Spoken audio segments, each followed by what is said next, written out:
तर कालच्या जाळपोळीच्या घटनेनंतर दौंडच्या यवतमध्ये जमावबंदी लागू करण्यात आली। दौंडच्या यवतमध्ये काल 2 गटात तणाव निर्माण झाला। जाळपोळ आणि दगडफेकीनंतर पोलिसांकडून या ठिकाणी अश्रुधुराचाही वापर करण्यात आला होता। छत्रपती शिवाजी महाराजांच्या पुतळ्याचा अवमान केला गेला।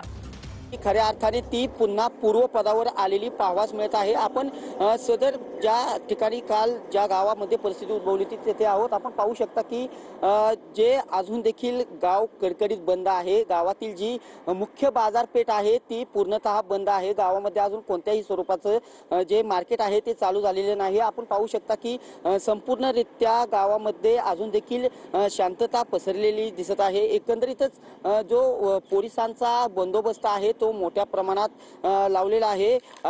काल जे कोल्हापूर आणि पुणे परिक्षेत्राचे महानिरीक्षक आहे सुनील फुलारी यांनी काल पत्रकार परिषद घेतली होती आणि सदर परिस्थितीची जी माहिती दिली होती। कारण मोठ्या प्रमाणात जे यवतमध्ये 2 समाज घटकांमध्ये तेढ निर्माण झाला होता। त्यानंतर काही गाड्यांची तोडफोड असेल किंवा जाळपोळ असेल, तसेच ज्या काही बिल्डिंगच्या काचा देखील फोडल्या होत्या, काही गाड्यांच्या काचा देखील फोडल्या होत्या। सदर परिस्थितीची माहिती घेण्यासाठी राज्याचे उपमुख्यमंत्री काल दाखल झाले होते। त्यांनी अधिकाऱ्यांकडून योग्य ती माहिती घेतली आणि सूचना देखील दिल्या होत्या। परंतु सद्यस्थितीत आपण ज्या ठिकाणी काल ही परिस्थिती घडली होती तेथे आहोत।